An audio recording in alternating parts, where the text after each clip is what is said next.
എല്ലാ ഭക്തജനങ്ങൾക്കും കതിർവേൽ മുരുകൻ യൂട്യൂബ് ചാനലിലേക്ക് ഒരിക്കൽ കൂടി സ്വാഗതം. എൻ്റെ ചാനൽ ആദ്യമായിട്ട് കാണുന്ന ഭക്തജനങ്ങൾ ചാനൽ ഒന്ന് സബ് ചെയ്യുക. ജ്യോതിഷപരമായി എന്തെങ്കിലും കാര്യങ്ങൾ അറിയാനുണ്ടെങ്കിൽ ഈ നമ്പറിൽ ഒന്ന് വിളിക്കുക. നിങ്ങളുടെ പ്രശ്നങ്ങൾ ഓൺലൈനായി കബഡി വെച്ച് നോക്കി പറഞ്ഞു തരുന്നതായിരിക്കും. ചിങ്ങമാസമൊക്കെ ആയി വരുന്നു. അപ്പം ഈ കർക്കിടക മാസത്തിൽ തന്നെ നമ്മുടെ വീട്ടിലുള്ള കുറച്ച് ഐറ്റംസ്, അതായത് കുറേ സാധനങ്ങളൊക്കെ ഒതുക്കിപ്പിറക്കി ആവശ്യമില്ലാത്ത സാധനങ്ങളൊക്കെ മാറ്റിയെങ്കിൽ മാത്രമേ ചിങ്ങ ഒന്നിന് നമുക്ക് പോസിറ്റീവായിട്ടുള്ള കാര്യങ്ങളും സമ്പത്ത് വർദ്ധിപ്പിക്കാനും വേണ്ടിയുള്ള കാര്യങ്ങളാണ് ഞാൻ ഈ വീഡിയോയിലൂടെ ഭക്തജനങ്ങൾക്ക് പറഞ്ഞ് മനസ്സിലാക്കി തരുന്നത്. ചിങ്ങം ഒന്ന് ഐശ്വര്യത്തിൻ്റെ എല്ലാമായ ഒരു വർഷവും കൂടെയാണ് നമുക്ക് വരാൻ പോകുന്നത്. അപ്പോൾ ചിങ്ങം 1-ാം തീയതി നമ്മുടെ വീടും പരിസരമൊക്കെ നല്ലതുപോലെ നമ്മൾ വൃത്തിയാക്കണം. നമ്മൾ ഒരു കാര്യം ശ്രദ്ധിക്കേണ്ടത്, നമ്മൾ നിത്യേന ചെറിയ ചെറിയ കാര്യങ്ങൾ എല്ലാ ദിവസവും ചെയ്യുവാണെങ്കിൽ നമുക്ക് ചിങ്ങമല്ല എല്ലാ മാസവും തന്നെ നമ്മുടെ വീടും പരിസരമൊക്കെ നമുക്ക് വൃത്തിയാക്കും. അപ്പോൾ ചിങ്ങം വരുന്നപ്പുറം നമ്മുടെ വീട്ടിൽ മുമ്പുണ്ടായിരുന്ന കുറച്ച് ഐറ്റംസുകൾ മാറ്റിയിരിക്കണം. ഇല്ലെങ്കിൽ നമുക്ക് ദാരിദ്ര്യ ദുഃഖങ്ങൾ, ഇല്ലെങ്കിൽ ദാരിദ്ര്യം ഉണ്ടാകും. ആ വീട്ടിൽ ഒരിക്കലും ശാന്തി സമാധാനം ഉണ്ടാകില്ല, മഹാലക്ഷ്മിയുടെ അനുഗ്രഹം ഉണ്ടാകത്തില്ല. അപ്പോൾ നമുക്ക് ചിങ്ങം 1-നിപ്പുറം നമുക്ക് എന്തൊക്കെ കാര്യങ്ങളാണ് നമുക്ക് വീട്ടിൽ നിന്ന് അനാവശ്യമായ കാര്യങ്ങളൊക്കെ പുറത്ത് മാറ്റി വെക്കേണ്ടതെന്നൊക്കെ നമുക്ക് പറഞ്ഞു തരാം. കുറേ കാര്യങ്ങൾക്കൊക്കെ എല്ലാവർക്കും അറിയാം, എന്നാൽ കുറച്ചും കൂടെ ആയിട്ടുള്ള കാര്യങ്ങൾ പങ്കുവെച്ച് അറിയാമെത്ത കാര്യങ്ങൾ പറഞ്ഞ് മനസ്സിലാക്കി തരികയാണ് ഞാൻ ഈ വീഡിയോയിലൂടെ ഭക്തജനങ്ങൾക്ക് ഉദ്ദേശിക്കുന്നത്. അതേപോലെ തന്നെ നമുക്ക് ചിങ്ങം 1-ാം തീയതി ചെയ്യേണ്ട വീട്ടിൽ ഐശ്വര്യം വരേണ്ട കാര്യങ്ങളും ഞാൻ ഈ വീഡിയോയിലൂടെ പറഞ്ഞു തരുന്നുണ്ട്. അപ്പോൾ കാര്യത്തിലൊക്കെ ആദ്യം തന്നെ നമ്മൾക്ക് എല്ലാവരും മരുന്ന് കഴിക്കുന്ന ആൾക്കാരാണ്, ഞാനും മരുന്ന് കഴിക്കുന്നുണ്ട്. അപ്പം ഈ നമ്മൾ മിക്കയിടത്തും ആയുർവേദത്തിലൊക്കെ പോവുകയാണെങ്കിൽ, അല്ലാതെ ആശുപത്രിയിലൊക്കെ പോകുമ്പോൾ നമുക്ക് ഒത്തിരി മരുന്നുകൾ തരും. ചില മരുന്നുകളൊക്കെ ആരും കംപ്ലീറ്റ് ആക്കാറില്ല. കാരണം ഇത് കഴിക്കുമ്പോൾ തന്നെ പകുതി എത്തുമ്പോൾ തന്നെ നമ്മുടെ അസുഖങ്ങളും കാര്യങ്ങളൊക്കെ പോകും. അങ്ങനെ മരുന്നിൻ്റെ കുപ്പികൾ ഉപയോഗിച്ചുകൊണ്ടിരിക്കുന്ന മരുന്നാണെങ്കിൽ അത് തീർന്നിട്ട് മാറ്റിയാൽ മതി. അല്ലാതെ ഒരു കാരണം വെച്ചിട്ട് തീർന്ന മരുന്നിൻ്റെ കുപ്പികൾ ഉപയോഗിക്കാൻ പറ്റാത്ത ഇതെങ്ങനെ മരുന്ന് കൂട്ടം കൂടിയിരിക്കുന്നുണ്ട്, അത് വേണം നമ്മുടെ വീട്ടിൽ നിന്ന് ആദ്യം മാറ്റിക്കളയാൻ. അതായത് ഉപയോഗിച്ചുകൊണ്ടിരിക്കുന്നതല്ല. ഇപ്പോൾ ഒരു ഉദാഹരണത്തിന് നമ്മളൊരു ആയുർവേദ ആശുപത്രിയിൽ പോകുമ്പോഴത്തേക്ക് നമുക്ക് ഗ്യാസിൻ്റെ വിഷയം ഉണ്ടെങ്കിൽ ഇഷ്ടംപോലെ അരിഷ്ടങ്ങളും ഗുളികകളും കാര്യങ്ങളൊക്കെ തരും. പക്ഷേ ഇത് 2 ദിവസം തന്നെ കഴിക്കുമ്പോൾ നമ്മുടെ ഇത് മാറിപ്പോയി. അപ്പം നമ്മൾ എന്ത് ചെയ്യും? നമുക്ക് വീണ്ടും ഇപ്പോൾ കുഴപ്പമൊന്നും ഇല്ലല്ലോ, എന്നാൽ ഇനി എന്തെങ്കിലും വരുമ്പോൾ അത് അങ്ങനെ വെച്ച് വീണ്ടും നമ്മൾ ആശുപത്രിയിൽ പോകുന്നു വീണ്ടും. അപ്പോൾ അതങ്ങനെ നമ്മുടെ റൂമിനകത്തുണ്ടെങ്കിൽ അത് തീർച്ചയായിട്ടും ഉപയോഗിക്കാനുള്ളതാണെങ്കിൽ അതങ്ങനെ വെക്കുക. അല്ലാതെ ഈ മരുന്ന് തീർന്ന കാലിക്കുപ്പികൾ, ഗുളികയുടെ കവറുകൾ, ഇതെല്ലാം നമ്മൾ എന്ത് ചെയ്യണം? നമ്മൾ മാറ്റി വെക്കണം. കഴിവതും നമ്മുടെ ബെഡ്റൂമിൽ ഒരിക്കലും മരുന്ന് മറ്റുള്ള കാര്യങ്ങളൊന്നും വെക്കാൻ പാടില്ല. അത് ഏറ്റവും വലിയ തെറ്റാണ്. ബെഡ്റൂമിലല്ല ശരിക്കും പറഞ്ഞാലേ വെക്കണം. ചില ആൾക്കാരും ഉണ്ടാകും ബെഡ്റൂമിൽ വെച്ച് എന്താ കുഴപ്പം, നമുക്ക് പെട്ടെന്ന് എഴുതുക.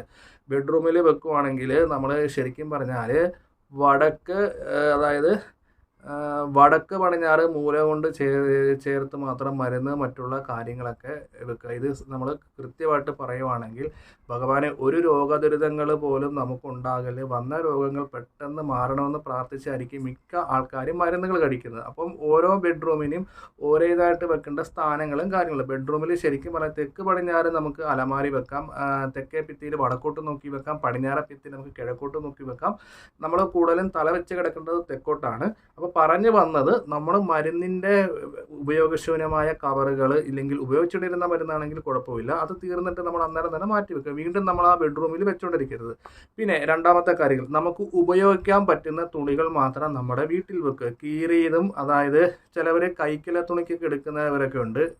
ഇതിപ്പോൾ കീറിയ തുണികൾ നമ്മുടെ വീട്ടിലുണ്ടെങ്കിൽ അത് മാറ്റി വെക്കുക. ചില ആൾക്കാർ ചോദിക്കാറുണ്ട്, തിരുമേനി തുണി കത്തിച്ചാൽ ദോഷമാണെന്ന് പറയാറുണ്ട്, അതിലെന്തെങ്കിലും സത്യമുണ്ടോ? തുണി കത്തിക്കാവില്ലെങ്കിൽ ഇത് ഇപ്പോഴത്തെ സാഹചര്യത്തിൽ നമുക്ക് എവിടെയും കൊണ്ട് അലക്ഷ്യമായി നമുക്ക് വലിച്ചെറിയാൻ പറ്റത്തില്ല. ഇല്ലെങ്കിൽ ഉപയോഗിക്കുന്നവർക്ക് കൊടുക്കാം, തുണി ഉപയോഗിക്കുന്നവർക്ക് കൊടുത്താൽ. പക്ഷേ എൻ്റെ ഒരു അഭിപ്രായം പറയുവാണെങ്കിൽ തുണി കത്തിക്കുന്നത് നമുക്ക് യാതൊരു വിധത്തിലുള്ള ദോഷങ്ങളോ കാര്യങ്ങളോ ഒന്നും ഉണ്ടാകത്തില്ല. കാരണം ഇപ്പോഴത്തെ സാഹചര്യങ്ങളിൽ നമുക്കത് കൊണ്ടുവന്ന് കളയാനുള്ള സൗകര്യം കാര്യങ്ങളൊന്നുമില്ല.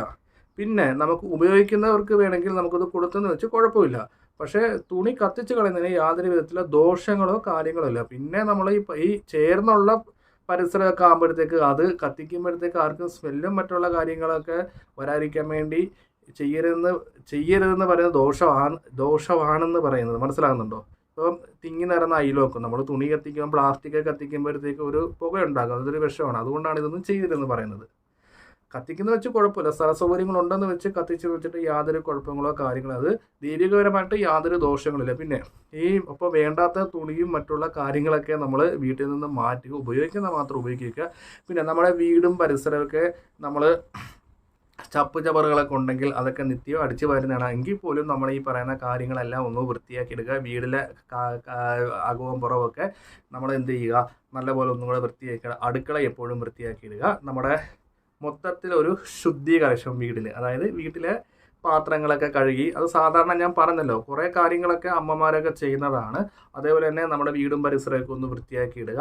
പിന്നെ മൂന്നാമത്തെ കാര്യങ്ങൾ, നമ്മൾ ചിങ്ങം പിറക്കുന്നതിന് ഇപ്പുറം തന്നെ നമ്മുടെ വീട്ടു സാധനങ്ങൾ കഴിവതും മേടിച്ച് വെക്കുക. അല്ലാതെ ചിങ്ങമായിട്ട് 1-ാം തീയതിയായിട്ട് മേടിക്കുക എന്ന് നിൽക്കരുത്.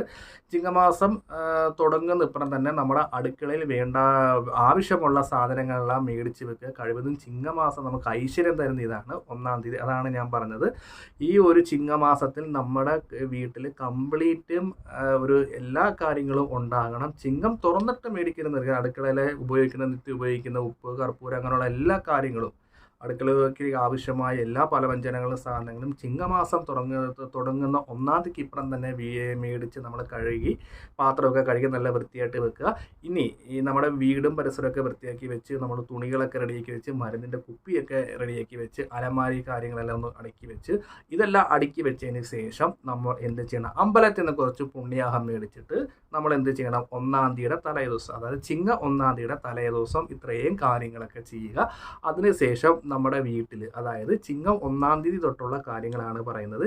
ചിങ്ങം 1-ാം തീയതിയുടെ തലേദിവസം, അതായത് രാത്രിയിൽ ഒരു 2 മുഴം മുല്ലപ്പൂ മേടിച്ചിട്ട് എന്ത് ചെയ്യണം, ഈ മുല്ലപ്പൂ ചെറുതാക്കിയിട്ട് വീടിൻ്റെ 4 മൂലയ്ക്കും നമ്മൾ കെട്ടിയിടണം. അതായത് ചിങ്ങം 1-ാം തീയതിയുടെ തലേദിവസം, അതായത് 4 മൂലയ്ക്ക് ഇച്ചിരി മുല്ലപ്പൂ മുറിച്ചിട്ട് നമ്മൾ 4 മൂലയ്ക്കും കെട്ടിയിട്ട് രാവിലെ നമ്മൾ ചെയ്യേണ്ടത് ചിങ്ങം, അതായത് 4 മൂലയ്ക്കും കെട്ടിയിട്ട് ഇതിങ്ങനെ കെട്ടിയിടുന്ന ഉദ്ദേശം ആ വീട്ടിൽ പോസിറ്റീവായിട്ടുള്ള കാര്യങ്ങൾ ഉണ്ടാകാനും ചിങ്ങം 1-ാം തീയതി തന്നെ മഹാലക്ഷ്മിയെ ആകർഷിക്കാനും മഹാലക്ഷ്മിയുടെ കടാക്ഷത്തിനും നമ്മൾ കാറ്റ് വീശുമ്പം നമ്മുടെ മുറിക്കകത്തും ആ പറമ്പിലൊക്കെ ഒരു സുഗന്ധം കിട്ടും. അതുകൊണ്ടാണ് മുല്ലപ്പൂ വീടിന് ചുറ്റും മുഴമായിട്ട് 4 മൂലയ്ക്ക് കിട്ടിയിടാൻ പറഞ്ഞത്. രാവിലെ നമ്മൾ എഴുന്നേറ്റ് വന്ന ഉടനെ നെയ്ത്തിരിയിട്ട് വിളക്ക് വെച്ച് ശേഷം എന്ത് ചെയ്യുക, ചന്ദനത്തിരി എടുത്ത് കത്തിക്കുക. നമ്മൾ ഏത് ഈശ്വരൻ്റെ മുമ്പിലാണോ ആരാധന നടത്തുന്നത് ആ ഒരു ഈശ്വരനെ നമുക്കൊന്നെങ്കിൽ കൃഷ്ണനാണെങ്കിൽ പാൽപ്പായസം വെച്ച് നമ്മുടെ പ്രശ്നങ്ങൾ പറയാം. ഇല്ലെങ്കിൽ നമുക്ക് പാൽപ്പായസം പറ്റിയില്ലെങ്കിൽ നമുക്ക് ഫ്രൂട്ട്സുകൾ ധാരാളമായി നമ്മുടെ പൂജാമുറിയിൽ വെച്ച് നമ്മുടെ വേണ്ട കാര്യങ്ങൾ ചിങ്ങ 1-ാം തീയതി നമുക്ക് പ്രാർത്ഥന കൊടുത്ത് നമുക്ക് എല്ലാ വിധത്തിലുള്ള ഐശ്വര്യങ്ങളും നേരിടാം.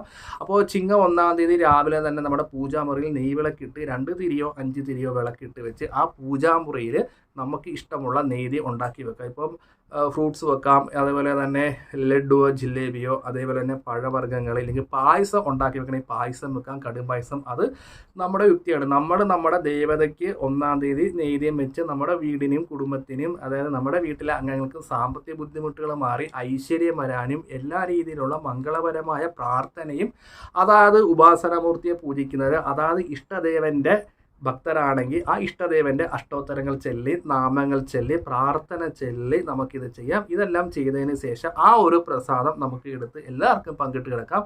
അപ്പോൾ ചിലവർ ചോദിക്കും, നമ്മൾ അമ്പലത്തിൽ കൊടുക്കുന്ന പോലെയൊക്കെ പൂജാമുറിയിൽ നെയ്തിയൊക്കെ വെച്ച് കൊടുത്താൽ ദോഷമുണ്ട്, അത് പിന്നീട് ദോഷമാകത്തില്ല. ഇങ്ങോട്ടൊരു ചോദ്യം വരാം. നമ്മൾ നമ്മുടെ ഈശ്വരനെ സ്നേഹിക്കുകയാണ്, അല്ലാതെ ഒരു ഈശ്വരനും നമുക്ക് ദോഷം വരത്തില്ല. നമ്മൾ എന്താണ്, നമ്മുടെ വീട്ടിലുള്ള ഈശ്വരനെ നമുക്കിഷ്ടമുള്ള ഈശ്വരൻ കഴിക്കുന്ന ആഹാരങ്ങൾ വെച്ച് നമ്മുടെ കാര്യങ്ങൾ ആവശ്യപ്പെടണം. അത് നമ്മൾ പ്രത്യേകിച്ച് അമ്പലത്തിൽ ചെയ്യുന്ന പോലെ ഉള്ള കാര്യങ്ങളൊന്നും ചെയ്യുന്നില്ല. നമ്മൾ ഈശ്വരന് സമർപ്പിച്ച്, ഈശ്വര എൻ്റെ പ്രശ്നങ്ങൾ മാറണം, എനിക്ക് 1-ാം തീയതി നല്ലൊരു വർഷമാകണം, കടബാധ്യതകൾ മാറണം, സാമ്പത്തികം ഉണ്ടാകണം, കുടുംബങ്ങൾക്ക് എല്ലാവർക്കും ജോലി ഉണ്ടാകണം, വീട്ടിൽ ശാന്തി സമാധാനം, നല്ലൊരു ജോലി കിട്ടണം, നമ്മുടെ ദുഃഖങ്ങൾ പറഞ്ഞാണ് നമ്മൾ ഈശ്വരന് മുമ്പിൽ സമർപ്പിക്കുന്നത്. അത് എങ്ങനെ ദോഷമാകുന്നതാണ് ഞാൻ ചോദിക്കുന്നത്. അങ്ങനെ യാതൊരു വിധത്തിലുള്ള ദോഷങ്ങളോ കാര്യങ്ങളോ ഒന്നുമില്ല. കുറച്ച് ഒരു 10-15 മിനിറ്റ് കഴിഞ്ഞതിന് ശേഷം നമുക്ക് ആ ഒരു പ്രസാദം നമുക്ക് എടുത്ത് കഴിക്കാം. അപ്പോൾ ചിങ്ങ 1-ാം തീയതിയും കൂടെ ചെയ്യേണ്ട കാര്യങ്ങൾ ഞാൻ ഈ വീഡിയോയിലൂടെ ഞാൻ പറഞ്ഞ് ഭക്തജനങ്ങൾക്ക് മനസ്സിലാക്കി വെച്ചിട്ടുണ്ട്. അപ്പോൾ ഈ 1-ാം തീയതിക്ക് തലേദിവസമായിട്ട് നിങ്ങളുടെ വീടും പരിസരമൊക്കെ ഒന്ന് വൃത്തിയാക്കി വെക്കുക.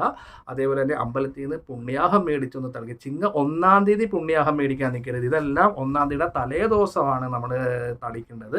അപ്പോൾ നമ്മുടെ വീട്ടിൽ ശാന്തിയും സമാധാനവും ഐശ്വര്യം ഉണ്ടാകും. അതേപോലെ തന്നെ 1-ാം തീയതി നമ്മൾ യാതൊരു കാരണവച്ചാലും മറ്റുള്ളവർക്ക് നമ്മുടെ വീട്ടു സാധനങ്ങൾ കടം കൊടുക്കുകയോ ഇല്ലെങ്കിൽ അയ്യോ അപ്പുറത്തെ രാജമ്മ വന്ന് ഇല്ലെങ്കിൽ അപ്പുറത്തെ പുഷ്പച്ചേച്ചി വന്ന് ഇച്ചിരി മല്ലിപ്പൂ കൊടുത്ത് ഇച്ചിരി എന്താ പറയുക മല്ലിപ്പൊടി കൊടുത്തേക്കാം മുളക് അങ്ങനെയുള്ള കാര്യങ്ങൾ നമ്മുടെ കൈ കൊണ്ട് ആർക്കും കൊടുക്കാതെ പ്രത്യേകം ശ്രദ്ധിക്കണം.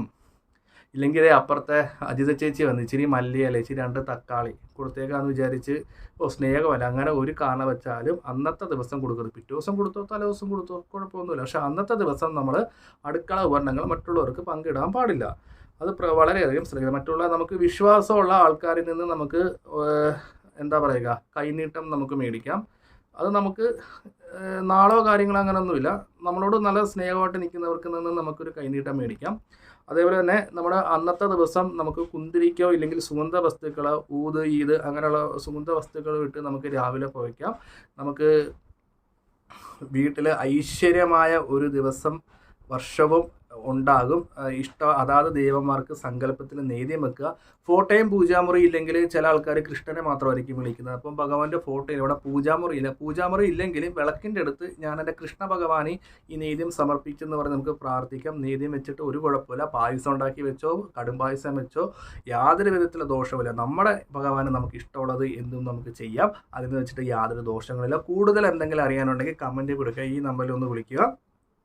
നിങ്ങളുടെ കുടുംബത്തെ എന്തെങ്കിലും കൂടുതൽ ദോഷങ്ങളോ ഇല്ലെങ്കിൽ ആഭിചാര ദോഷങ്ങളോ മംഗല്യപരമായ തടസ്സങ്ങൾ ജോലിപരമായ തടസ്സങ്ങളൊക്കെ നേരിടുന്നവരാണെങ്കിൽ ഈ നമ്പറിൽ വിളിക്കുക.